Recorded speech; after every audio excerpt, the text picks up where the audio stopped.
Jadi wakaf itu bedanya dengan sodakoh. Kalau dia bendanya habis, itu infak. Contohnya infak air itu habis, diminum, tak bisa lagi. Yang paling bagus adalah wakaf yang tidak habis, tanah wakaf. Oleh sebab itu maka ada sekarang disebut dengan istilah wakaf tunai. Yang dimaksud dengan wakaf tunai, yang kita berikan itu uang, tapi kemudian uang itu akan dibelikan ke barang yang tidak habis. Misalnya kita mengumpulkan uang, lalu uang itu dibelikan ke batu bata, dibelikan ke kerikil, dibelikan ke pasir, dibelikan ke kosen, dibelikan ke kubah, dibelikan ke kursi. Dia tidak habis, dipakai. Kecuali hancur binasa, pahalanya tetap mengalir. Oleh sebab itu Islam ini sudah ada kotak-kotaknya, tidak bisa kita alihkan, tidak bisa kita alih fungsikan. Yang pertama wakaf, bendanya tak habis. Karena kesulitan orang sekarang tidak punya tanah, maka dibuatlah wakaf tunai. Wakaf tunai itu dalam bentuk duit, tapi nanti duitnya akan dibelikan ke benda yang tidak habis. Dibelikan ke tanah untuk perluasan, dibelikan untuk kelas, gedung dan lain sebagainya. Saya tidak bisa memberikan apa-apa ke yayasan ini, hanya saja untuk memberikan tanah, saya tak punya tanah di Palembang. Untuk memberikan ruko, saya tak punya ruko di Sumatera Selatan. Saya hanya bisa kasih 100 sak semen untuk Ustaz Agus Jaya. Ustaz Ali, berapa satu sak semen di Palembang? 55.000 kali 100 sak 5.500.000. Banyak juga ternyata. Nanti saya kasih, saya transfer. Jadi mudah-mudahan 100 sak semen itu dibangunkan ke kelas, menghafal Quran mereka di sana, mengalir ke makam saya, mengalir ke kubur saya. Ceramah ini akan habis. Tausiah ini paling kuat 5 tahun lagi. Habis itu suara pun hilang, datang jantung koroner, datang buah pinggang, datang stroke, datang mati. Yang mengalir yaitu yang 100 sak semen itu. Dan nanti ketika menghadap Allah Subhanahu wa taala, kullu mri'in tahta zilli shadaqatihi. Setiap orang akan bernaung di bawah wakafnya itu. Panas terik, tak ada tempat bernaung. Idza sama'un fatarat, langit terbelah, wa idzal kawakibun tasarat, planet bertabrakan, wa idzal biharu fujirat, lautan diledakkan, naik air sungai Musi ini ke darat, wa idzal quburu bu'athirat, semua yang dikubur akan bangkit. Tak ada tempat bernaung, tapi ada orang yang dapat naungan, tenang dia di padang mahsyar, tak ada kepanasan sama sekali. Siapa dia? Itulah yang mengasih 100 sak semen tadi. Adapun yang 2.000 perak ya koran lah, koran. Kalau ada yang 500.000 itu tenda biru. Kemudian kalau ada yang 1 juta semen. Tapi sak berapa sak semen dapat anu pun tak dapat, mungkin seng lah. Seng ini pun kalau angin kencang hilang juga aja. Nah, saya bukan mau memuji-muji diri saya, enggak. Cuman sedang menghibur karena udah habis 5.500.000 tadi. Saudara yang dimuliakan Allah Subhanahu wa taala, saya yakin dan percaya ada orang yang tak seperti saya, dia tak mau nyebut, dia tak mau ria, dia diam saja. Diam aja, diam-diam dia transfer.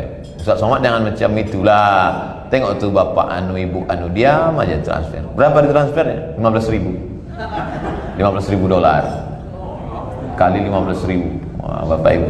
Tapi salahnya ini belum lagi ada. Bapak Ibu yang dimuliakan Allah Subhanahu wa taala, dawu mardakum bisadaqah, kata Nabi. Obati orang yang sakit di antara kamu dengan sedekah. Jadi orang-orang tua dulu selalu mengatakan tolak bala. Banyak-banyak sedekah, tolak bala, kata dia. Mau puasa, tolak bala. Mau pindah rumah baru, tolak bala. Artinya apa? Karena memang itu bukan hanya ucapan di mulut orang-orang tua saja, itu hadis Nabi. Kata Nabi sallallahu alaihi wasallam, shadaqatu sirri tadfa'u mitatas su'. Sedekah itu menolak mati jelek, mati su'ul khatimah. Kita selalu berdoa, Allahumma khtim lana bi husnil khatimah wa la takhtim alaina bi su'il khatimah. Oleh sebab itu wakaf ini amat sangat kita galakkan.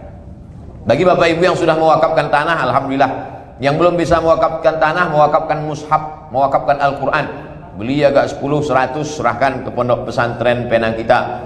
Bisa juga dalam bentuk wakaf tunai, dituliskan di amplopnya itu, ini wakaf tunai untuk membeli ini yang cukup untuk batu bata. Tak cukup batu bata, agak kecil sedikit, batu kerikil.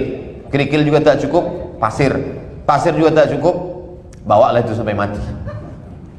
Karena kalau diperturutkan nafsu dunia ini tak pernah cukup Bapak Ibu. Lau kana li ibni Adam wadiyan min zahab, seandainya manusia ini punya lembah dari emas, tak cukup. Latamanna yakuna lahu wadiyan akhar, dia pasti akan minta satu lembah lagi, satu lembah lagi. Walan tamla fahu illa turab, sampai mulutnya disumbat tanah. Sesudah disumbat tanah barulah kata dia cukup, cukup, cukup. Tapi waktu itu tak ada guna lagi. Orang-orang mati itu sangat ingin hidup macam kita. Orang-orang yang sudah mati meninggal dunia itu kalau ditanya, "Hai mayat, maukah kau hidup?" Mayat itu menjawab, "Laula akhartani ila ajalin qarib."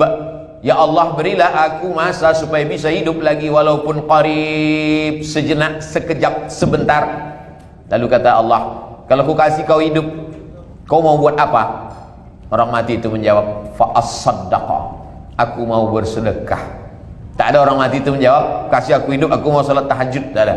Kasih aku hidup, aku mau haji. Tak ada. Kasih aku hidup, fa as-saddaqa, aku mau bersedekah. Ahli tafsir membalas, mereka bahas ini, kenapa orang mati itu mau bersedekah, kenapa dia mau bersedekah. Ternyata amal-amal lain dapatnya setelah kiamat. Kalau ada orang haji mabrur, itu dapatnya setelah kiamat. Tapi sedekah, begitu masuk liang lahat, langsung dapat. Makanya dia ingin bersedekah. Karena kata Nabi, idza matal insan, hadis riwayat Muslim, kalau mati manusia inqata'a, putus.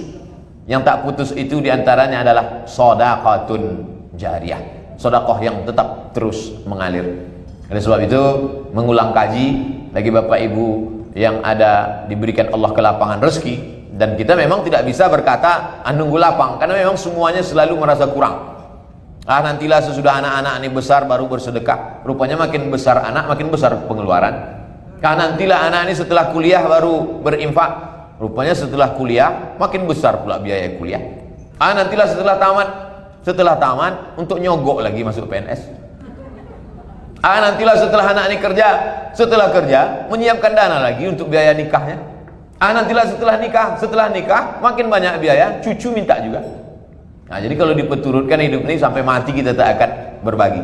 Makanya begitu ada yang pikir-pikir lagi, berikan. Wa ma tunfiqu min khairin fa huwa yukhlifuh. Apapun yang kau berikan akan diganti Allah Subhanahu wa taala. Bagaimana dengan orang yang pelit, bakhil, kedekut, medit, dia genggam, dia tahan, tak mau dia bagikan. Wa man kafara, siapa yang tak mau, fa innallaha ghaniyun, Allah Maha Kaya. Allah Maha Kaya. Allah tidak perlu harta kita itu. Sesungguhnya kita berwakaf. Ustaz berbolak-balik tadi kata ke Ustaz wakaf, ada juga Ustaz mengatakan infak, ada juga Ustaz mengatakan sedekah. Kalau wakaf barangnya tak habis, wakaf tanah, wakaf kelas, wakaf sumur bor, wakaf kosen, wakaf pintu. Kalau sedekah dia barang, sedekah air, sedekah duit. Kalau infak dia barang, infak air, infak kue, infak handphone, infak kamera, infak TV. Habis itu hilang, hancur. Kalau sedekah, itulah maha adilnya Allah. Kalau kau punya duit banyak, wakaf. Tak bisa wakaf, infak. Tak bisa infak, baru sedekah, senyum. Tapi sekarang tak bisa, pakai masker. Tabassumika fi wajhi akhika shadaqah, senyummu ke wajah saudaramu sedekah. Dulu kita senyum dibalas orang senyum, sekarang kita senyum dia takut covid. Oleh sebab itu maka tinggal dua saja lagi, wakaf dan infak. Tadi Ustaz itu apa namanya? Ustaz kasih dalam bentuk duit, kemudian duit itu nanti akan dibelikan ke semen. Semen itu menjadi kelas, maka dia disebut dengan wakaf. Wakaf artinya berhenti dia dari menghasilkan sesuatu dari kantong kita, tapi dia menghasilkan lebih kekal dan abadi. Karena setiap anak yang mengaji, membaca Al-Quran di situ, pagi, petang, siang dan malam, macam bunyi tawon nanti anak-anak itu membaca Quran di kelas itu, maka mengalirlah pahalanya, mengalirlah dia pagi petang juga, lapanglah alam barzah kita, terang benderanglah kubur kita. Kenapa? Karena wakaf-wakaf ini. Adapun yang lain-lain ini tinggal Bapak Ibu, tinggal. Lama hidup banyak dirasa, jauh berjalan banyak ditengok. Saya sudah bolak-balik mengikuti pemakaman, dari mulai pejabat-pejabat, orang kaya-kaya. Belum pernah saya tengok orang kaya mati bawa mobil, tak ada. Mobil itu hanya sampai pelataran parkir, habis itu pulanglah kepala dinas, kepala badan, kepala kantor yang berkepala, yang tak ada kepala, semuanya pulang. Anak-anak menantu menangislah situ semua, habis tisu setengah kotak. Habis itu mereka pun pulang ke rumah, mulai nonton TV, mulai buka handphone. Awalnya dia tersenyum, hari kedua cekikikan ketawa, hari ketiga mulai dia membuka laci mana STNK BPKB, mulai dia pergi ke kantor Samsat untuk balik nama, akhirnya dijual, kelahi, rebut-rebutan, tak mempan ke hukum, pergi ke dukun santet, mati juga. Habis. Tapi kalau sempatlah kita mewakafkan ini, itu sajalah yang mengalir di hadapan Allah Subhanahu wa taala.